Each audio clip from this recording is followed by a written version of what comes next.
Good morning student. आज हम संगठन, ऑर्गेनाइजेशन, मीनिंग और डेफिनेशन पढ़ेंगे। ऑर्गेनाइजेशन शब्द से आप भली भांति परिचित होंगे। ऑर्गेनाइजेशन मीन्स संगठन, मतलब व्यक्तियों का ऐसा समूह जिसमें सभी मिलकर एकजुट होकर कार्य करते हैं। आज हम मानव जाति का कोई भी प्राणी संगठन के बिना जीवन व्यतीत नहीं कर सकता। इसलिए आज संपूर्ण विश्व की मानव जाति संगठन का निर्माण करती है, उनमें रहती है, उन्हें प्रभावित करती है तथा उनमें प्रभावित होती है। हम संगठन मतलब परिवार में जन्म लेते हैं तथा मरते भी संगठन समाज के बीच में ही हैं। शादी, विवाह, अन्य सामाजिक कार्यकलाप संगठनों में ही पूरे होते हैं। हम शिक्षा, दीक्षा, नौकरी, व्यवसाय, मौज मस्ती आदि भी संगठन में ही करते हैं। हम संगठन से ही आवश्यकता की वस्तु और सेवा प्राप्त करते हैं तथा उन्हें हम अपनी वस्तुओं और सेवाएं भी देते हैं। वस्तुतः आज मानव मात्र संगठन में जन्म लेता है, मरता है, जीवन यापन करता है। इसके बिना किसी का भी अस्तित्व नहीं है। आज हम ऐसे ही संगठन और उनके निर्माण के संबंध में कुछ जानकारी प्राप्त करेंगे। संगठन व्यक्तियों का एक ऐसा समूह है जो अपने सामान्य उद्देश्य की पूर्ति के लिए अपनी संस्था के संसाधन तथा मानवीय प्रयासों में से इस प्रकार संबंध स्थापित करती है कि न्यूनतम प्रयासों से अधिकतम परिणाम प्राप्त किए जा सकते। प्रबंध के दृष्टिकोण से देखा जाए तो संगठन एक व्यापक बहुअर्थीय शब्द है। इसमें कुछ व्यक्तियों का समूह कहते हैं, जबकि कुछ इसे व्यक्तियों के आपसी संबंध का ढांचा बताते हैं। कुछ लोग प्रबंधकीय का एक कार्य, प्रबंध की प्रक्रिया का एक अंग मानते हैं। संगठन शब्द का अर्थ भली प्रकार से समझने के लिए हम इसके मीनिंग के बारे में अर्थ का जो है ग्लुक के अनुसार वह लिखते हैं, संगठन प्रबंध प्रक्रिया है जिसके द्वारा विभागों, कर्मचारियों के बीच कार्यों का विभाजन किया जाता है। तत्पश्चात इन इकाइयों और कार्यों को एकीकृत तंत्र का निर्माण के लिए समृद्ध किया जाता है। एलन लिखते हैं कि संगठन किए जाने वाले कार्यों को निर्धारित समूहबद्ध करने दायित्व और अधिकारों की परिभाषित तथा प्रत्यायोजित करने और उद्देश्यों की प्राप्ति हेतु उद्देश्यों की सर्वाधिक प्रभावी ढंग से कार्य करने के लिए संबंध स्थापित करने की प्रक्रिया है। प्रबंधकीय कार्य के रूप में संगठन एक प्रक्रिया है जिसके अंतर्गत किसी संस्था की संपूर्ण क्रिया को निश्चित एवं वर्गीकृत किया जाता है। विभिन्न व्यक्तियों के बीच अधिकारों और दायित्वों के विभाजन किए जाते हैं तथा उन सभी व्यक्तियों के बीच आपसी संबंधों को स्थापित किए जाते हैं।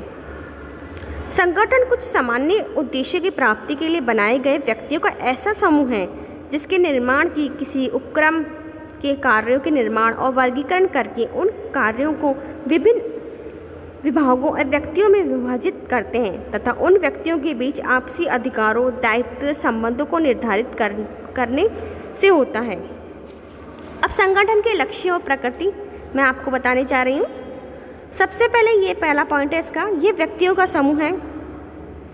इसकी जो पहली विशेषता जो हम लेते हैं, ये व्यक्तियों का समूह है। दूसरी, ये समूह कार्यकारी नेतृत्व के निर्देशों के अंतर्गत कार्य करता है। तीसरा, ये प्रबंधकीय साधन एवं कार्यरत है। चौथा, इसमें निर्देशन क्षमता होती है जिससे समूह के प्रयासों को नियंत्रित किया जाता है। पांचवा, इसमें श्रम, अधिकार एवं दायित्व के विभाजन का नियोजन किया जाता है। 6, संगठन कार्य करने वालों के आपसी संबंधों को स्पष्ट करता है। 7, ये सभी व्यक्तियों के अधिकारों की सीमा को स्पष्ट करता है। 8, ये कार्य और दायित्व के स्वरूप को निर्धारित करता है। 9, सामान्य उद्देश्य की पूर्ति के लिए बनाया जाता है। ये क्रियात्मक प्रक्रिया है। तो ये 10 पॉइंट थे इसके संगठन की प्रकृति के, संगठन की विशेषता के। अब जो संगठन की विशेषता और प्रकृति मैंने आपको बताई, अब संगठन के लक्ष्य क्या होते हैं? Goal of organisation. सबसे पहले हम यहाँ ये स्पष्ट कर देंगे कि लक्ष्य शब्द से मिलते जुलते अनेक शब्द होते हैं, जैसे ऑब्जेक्ट्स, पर्पस आदि। इसमें कुछ विद्वान इनमें अंतर करते हैं कि कुछ विद्वान कहते हैं कि उद्देश्य लक्ष्य की प्राप्ति के साधन है, उद्देश्य लक्ष्यों की प्राप्ति का साधन है, और कुछ अन्य विद्वान इसका उल्टा मानते हैं। वो कहते हैं लक्ष्य उद्देश्य की प्राप्ति का साधन है, परंतु हम यहाँ इन सभी शब्दों का अर्थ समझेंगे। सामान्य शब्दों में लक्ष्य अभिष्ट परिणाम है जिनके कोई भी व्यक्ति या संगठन प्राप्त करना चाहता है। ये अंतिम अभिष्ट परिणाम है। ये किसी कार्य या कार्य की सफल प्रक्रिया का चरम बिंदु है जिसे प्रारंभ से ही निर्धारित कर दिया जाता है। लक्ष्य और उद्देश्य की कुछ परिभाषा है। प्रोफेसर इटियोनिंग के अनुसार संगठनात्मक लक्ष्य में अभिष्ट अवस्थाएं या वरीयता प्राप्त परिणाम है जिन्हें कोई संगठन क्रियान्वित पूरा करना चाहता है। प्रोफेसर कुंज कहते हैं लक्ष्य वह शब्द है जो सामान्यतः किसी प्रबंध कार्य की चरम बिंदु को प्रकट करने के लिए उपयोग में लाया जाता है।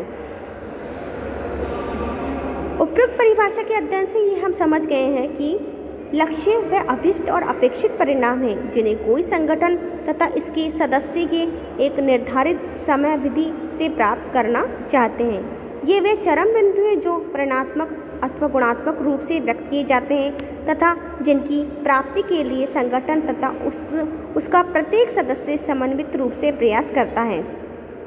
लक्ष्य कार्यात्मक एवं मूल्यांकन का मापदंड है। अब इस लक्ष्यों के जो सिद्धांत और तत्व हैं, पहला है स्पष्ट, मतलब संस्था के जो लक्ष्य स्पष्ट और विशिष्ट होने चाहिए।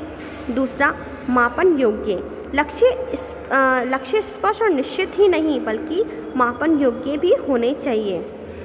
समय वृत्त, टाइम बाउंडेशन का होना, किसी भी लक्ष्य को प्राप्त करने के लिए एक टाइम ड्यूरेशन होता है, उस टाइम ड्यूरेशन में आप अपने गोल को प्राप्त कर लें तो ज़्यादा बेहतर है।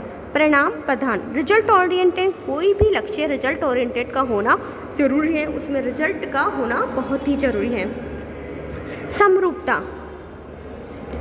कंसिस्टेंसी, लक्ष्य की सफलता के लिए लक्ष्यों की समरूपता भी स्थापित करनी चाहिए। संपूर्ण संगठन में लक्ष्य और संगठन के प्रत्येक विभाग, अधिकारी और कर्मचारी आदि सभी के लक्ष्य समरूपता होनी चाहिए। वास्तविक या व्यवहारिक, लक्ष्यों के निर्धारण में एक बात यह भी होनी चाहिए कि लक्ष्य वास्तविक और धरातल पर टिके हों। चुनौतीपूर्वक, चैलेंजिंग, लक्ष्य चुनौतीपूर्वक होने चाहिए कि उस चैलेंज के साथ आपने उस गोल को प्राप्त किया।